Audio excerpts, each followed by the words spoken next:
Hi, I'm John Celestri, and welcome to our Deeper Dive video interview. This is a companion piece to our latest deep dive on the future trends in the industry, which you can find at boma.org/deep dive. This content was founded in a lot of input from BOMA's National Advisory Council, a select group of leaders who serve as an industry sounding board.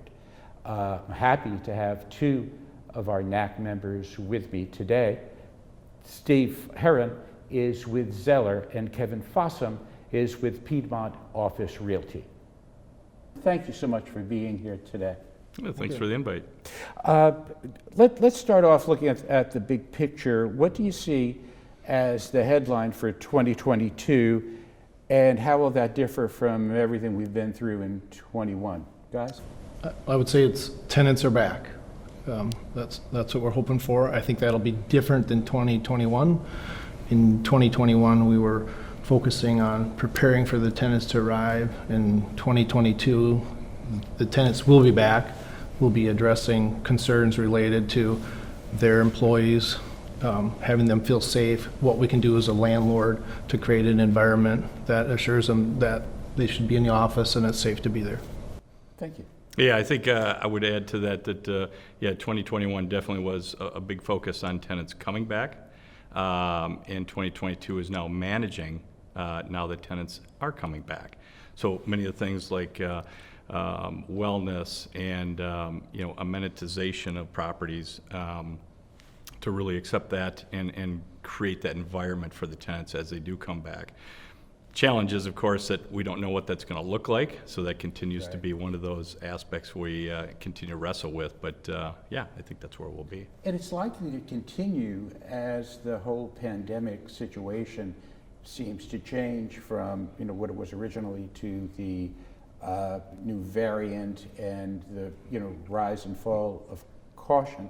But let's talk about that for a minute.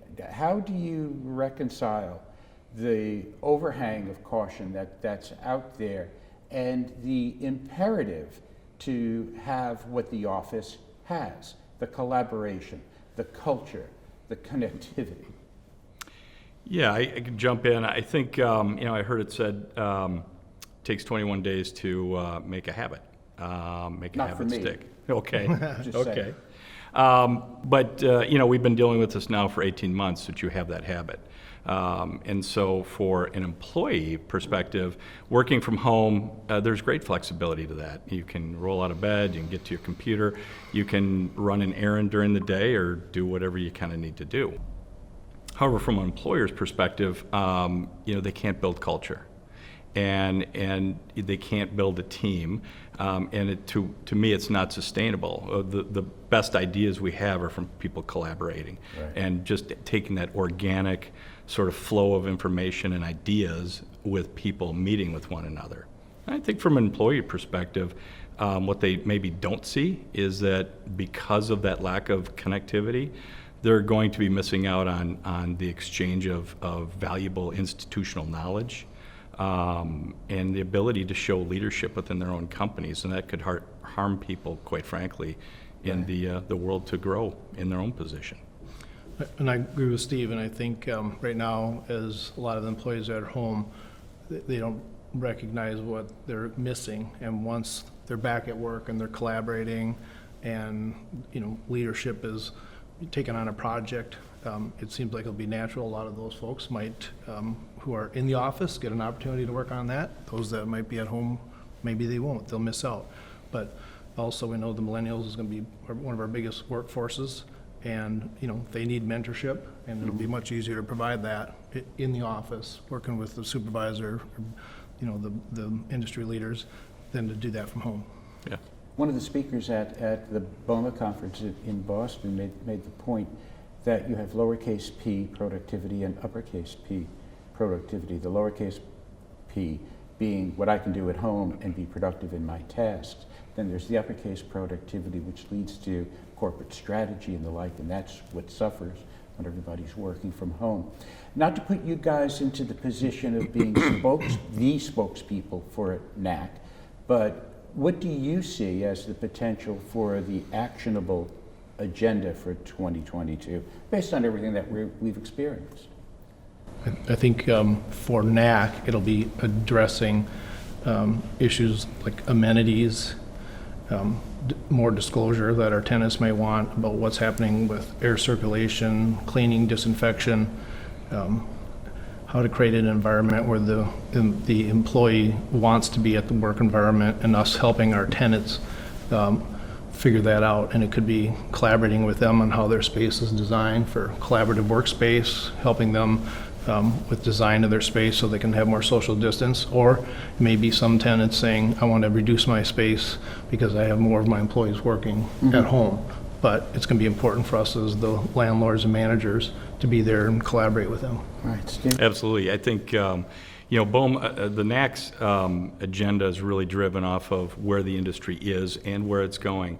The NAC as a group doesn't focus just on the today. It's, it's today, it's medium, and then it's long-term strategies. So really their agenda focuses on that. I would say the majority of the agenda next year, Kevin, I think you'd agree, is that it's going to be really focused on those pieces Kevin just talked about, is returning to work, how to properly amenitize, how to create a wellness strategy for buildings, and create that and allow tenants or allow building owners to create that environment that really drives that return and keep that return. Right. Everything from business continuity to COVID protocols, you've both had to deal with in your own shops, right? What helped you to get over those hurdles, and how did you manage the communication to your people? Well, at Piedmont, it was really an all-hands-on-deck approach, starting in the spring of 2020. We had daily calls with our C-suite. We had our leadership team on the management side that was providing me feedback on the issues that they were seeing in the field. We had team members who were all reaching out to the industry. NAC has been a wonderful resource because we're all around the country and everybody's seeing something different, but there's innovation, trying to understand how our peers are addressing concerns, and I think that helped us all out as a group. Another level of collaboration. Absolutely. Yeah, so one of the things that the NAC did early on was they engaged Brightline Strategies Group to do sort of a baselining of tenants, doing interviews and tenant surveys just to find out what was in their headspace at the time and what was important to them. One of the things I think for Zeller and for really the industry is the industry got really high scores on communication, and it's one thing that everybody, kind of all of our peers, we sent out a ton of information, and you're constantly updating people. There's nothing worse than not having that connectivity as a tenant, when there's a pandemic or when there's just something major going on. So having that communication come regularly, thoughtfully, has really benefited the industry. Excellent, excellent. So we've been up, we've been down, and now we're back, kind of back. We're getting back. What's your optimism quotient, Kevin? I'm optimistic. I think the business is resilient. Just in general, we've already, I think, from a year and a half ago where we thought we were headed to where we are now, and you look at the economy, I think business will continue to grow. People want to be back into the office, so I'm very optimistic. Yeah, I'm gonna share that same opinion because, of course, we're on the office side, so we're maybe a little bit biased, but I think the reality is business needs to be needs to be collaborating. And so I think we all recognize it's going to be very different, for sure. Hybrid solutions, and, there's components to any company that may not need to come back. But the reality is for companies to continue to build culture, build leadership, and transfer that knowledge, they're going to need to be there. So I feel really, really strong about it and really positive about it. That's excellent. Yeah. Guys, thank you so much for your time. I really appreciate it. And thank you for tuning in. Thank you. Thank you.